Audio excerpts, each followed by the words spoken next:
Là, nous postons de la Madame Marché. Ça y est, Junior.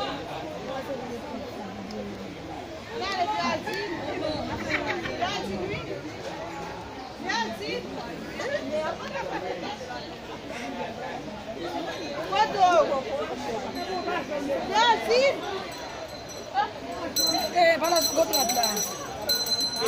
Il y a de la mallette là. Qui peut mal faire? Mais en bas galerie à l'autre bord.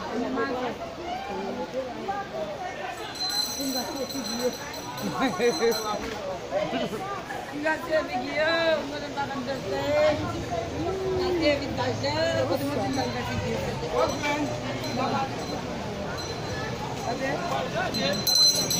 Tchau, tchau.